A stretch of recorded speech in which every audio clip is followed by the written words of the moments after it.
Captain Marvel is being set up as the most powerful hero in the entire Marvel Cinematic Universe. And as hard as that is to believe, it could actually be true. From what we know so far, Brie Larson will play the Carol Danvers incarnation of the character. First introduced in 1968, she's part human fighter pilot, part Kree warrior, incredibly strong, and possesses the power to absorb and control the energy from stars. This means she can do this. That's a photon blast. This. And this.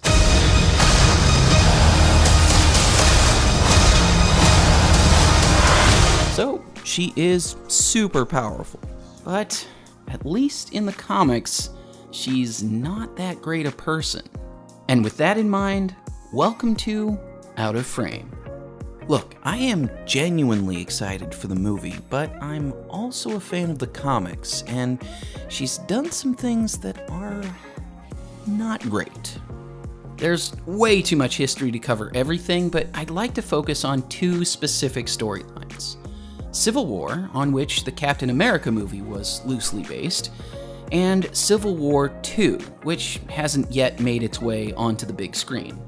In Civil War, the first one, the plot follows a similar line to what we saw in the movie. After an alien attack, a Hulk rampage, and a botched rescue attempt, resulting in a number of innocent lives lost, the government passes the Superhuman Registration Act. The bill requires all superpowered individuals to reveal their secret identities and become registered employees of the federal government. We covered why this is a very bad idea at length in our episode on Captain America: Civil War. But in the comic version, Captain Marvel sides with Iron Man against Captain America and plays a pivotal role as not only a supporter of registration, but also as one of the law's primary enforcers. It's ultimately Captain America who puts an end to the fighting by surrendering with the explicit hope that no one else gets hurt. But in the end, a ton of characters died, cities were destroyed, Tony Stark became director of S.H.I.E.L.D., further expanding his own power, and Captain America is apparently assassinated. Don't worry, nobody stays dead in the comics. But we're talking about Carol Danvers.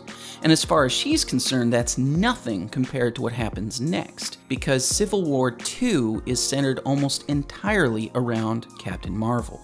Following the events of the first series, Danvers is now commander of Alpha Flight, which has the mission of protecting Earth from alien threats. One day, an inhuman kid named Ulysses Kane gains his powers and starts having visions of a horrific future involving a celestial attacking the planet. A few weeks later, his vision becomes a reality. Fortunately, with a warning from the Inhumans, the combined efforts of all of Earth's mightiest heroes prevents total catastrophe. After things calm down, Ulysses is revealed to be the source of the information that saved billions of lives. This kid is essentially a one-man version of the clairvoyant triplets in Minority Report, or so it appears. Moments later, during his first meeting with Captain Marvel, Ulysses has another vision. This time, he sees Thanos returning to Earth. That's when Captain Marvel starts to become obsessed with exploiting Ulysses' powers to prevent future disasters. Meanwhile, Tony Stark is, I think, a little uncharacteristically skeptical. He and some of the other Avengers attempt to help Ulysses learn more about his power, and they discover that it's not any kind of guaranteed fate that Ulysses sees, but rather various probabilities about the future. In short, there's actually no way to know if his visions will come true, but his visions reflect one possible outcome. Captain Marvel doesn't care about probability. If we believe there's even a 1% chance that he is our enemy, we have to take it as an absolute certainty. Tony asks her the critical question. What if Ulysses tells us you are a danger to our future? Do we stop you before you do your voodoo that you're going to do, even though maybe you don't even know you are going to do it? This sets up the real problem with Captain Marvel that I want to talk about. Her complete certainty of her own righteousness and the utter disregard for the very concept of due process that certainty creates. But before we get to that, let's go back to the story. Remember Ulysses' vision of Thanos returning to Earth? Well, just like his other premonitions, it proves to be correct 3 weeks later. Thanos does return to Earth. And in spite of Tony's warning not to blindly trust Ulysses' abilities, Captain Marvel organizes a team to meet Thanos where he's supposed to arrive and confronts him. Unfortunately, in the ensuing battle, Thanos brutally kills War Machine, who Carol has actually been dating, and nearly kills her close friend, She-Hulk. Tony believes that her decision to attack Thanos created the very future Ulysses predicted, and blames her for the death of his best friend. But Danvers is now completely convinced that Ulysses' prophecies are reliable, and this reignites tension between factions of heroes. Stark kidnaps Ulysses, Captain Marvel attacks Stark, Ulysses has more visions, including one where the Hulk kills everyone, so Captain Marvel confronts Bruce Banner, Hawkeye kills Bruce Banner. No, really, that happens. Eventually, everything comes to a head when Ulysses predicts that Miles Morales will kill Captain America. For the 2 of you who didn't see Into the Spider-Verse, Miles Morales is just a kid. And Captain Marvel wants to arrest him for a crime he hasn't yet committed and may never commit. This brings us back to the problem. Carol Danvers is consistently willing to toss aside every legal and ethical standard of due process, including its most basic foundation, the presumption of innocence, in her quest for security. She's prepared to imprison or even kill people who have not actually done anything wrong, with the hope of preventing them from maybe doing something wrong in the future. Captain Marvel repeatedly demonstrates that she doesn't have much respect for people as individuals. Their rights don't matter. Fortunately, Steve Rogers once again puts an end to Carol's tyrannical behavior, and in what I would argue is the only genuinely heroic moment of the whole story, chooses to treat a scared, innocent boy with kindness and respect, instead of treating him like a criminal, even though doing so could cost him his life. I think this version of Captain Marvel represents a deeply authoritarian instinct that more people feel than would always like to admit. She wants certainty. She wants to be safe. She thinks she's protecting society. And she'll try to do it at all costs, no matter who gets hurt or killed in the process. She's trying desperately to assert a sense of control over everyone. But it doesn't work. The more she gives in to this impulse, the worse everything gets. What Captain Marvel fails to understand is that the reason due process is so crucial to a free society is precisely because we don't know everything. As much as we'd like to believe we can, no one can account for every possible future.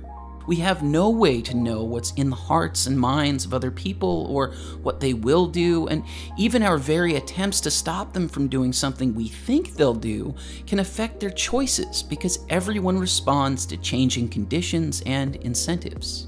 Reality is complex, and history is filled with examples where preemptive strikes potentially created even worse situations than those they were meant to prevent. One of the most significant instances of preventative war was the Japanese attack on Pearl Harbor during World War II. Japan hoped to cripple the US Navy in the Pacific in order to prevent the US from entering the war, but that action only galvanized American support for the war. Meanwhile, in America, FDR established a program of Japanese internment, arresting and imprisoning nearly 120,000 citizens, simply because they were of Japanese descent, on the basis that they could be spies or foreign agents. Again, no due process. Even today, between the war on drugs and the war on terrorism, due process protections for people in the US have frequently been eroded or ignored.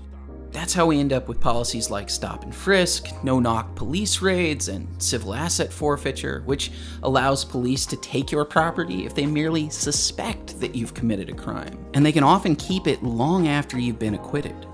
And for what it's worth, the US has far stronger protections for individuals than most countries around the world. But we still have a lot of policies that flip the idea of innocence until proven guilty upside down. But remember that the legal rules for due process are a result of a broader principle. So this isn't just something that matters to law enforcement. It's something we should all adopt throughout our lives. Look no further than the way people treat each other on social media. There are now hundreds of examples of outrage-fueled mobs ruining people's lives before having any clear understanding of what they've actually done or even who they are. These mobs usually coalesce around the sense that they're fighting for justice and making the world a better place. But what kind of justice rushes to annihilate other people's lives, reputations, and future opportunities without so much as a fair hearing? What kind of justice declares guilt first and asks questions later? No, mobs are not justice. Arresting and imprisoning people without a fair trial is not justice. Initiating violence against people because you think they might do something wrong in the future is not justice. The idea that all individuals deserve a chance to defend themselves in an impartial hearing, whether in a court of law or just the court of public opinion, is something that truly separates a free and healthy society from an authoritarian dystopia that none of us wants to live in. None of us wants a world where the police, the mob, or even the vigilante superhero becomes judge, jury, and executioner. The fact that Captain Marvel has ignored this idea so often in the comics makes her character far less heroic than I hope she is in the movie. Personally, what I would love to see is for the MCU's version of Captain Marvel to take over where Steve Rogers is going to leave off. She has the potential to be the ethical and moral center of Phase 4, and without Captain America, that's a role that will need to be filled. So it's not too late for Carol Danvers to become the hero she really should be. And it's not too late for us either. With a little humility and respect for the lives and rights of other people, our society can reclaim one of its most important ethical and legal principles: innocent until proven guilty. Hey everybody, thanks for watching this episode of Out of Frame. If you're interested in learning more about Fee's perspective on maintaining the legal and ethical principles of a free society, we have a ton of articles and ebooks on the subject, plus we host seminars and events all over the US throughout the year, including our flagship conference, FeeCon. FeeCon is an awesome 3-day experience featuring inspiring speakers on topics like economics, political philosophy, public policy, entrepreneurship, and creativity. You can learn more about the conference and register to attend at feecon.org. Hope to see you there. And please, don't forget to check out fee.org/shows for all the other content we're producing each week, and go ahead and like and subscribe to @FeeOnline on YouTube, Facebook, Twitter, and Instagram.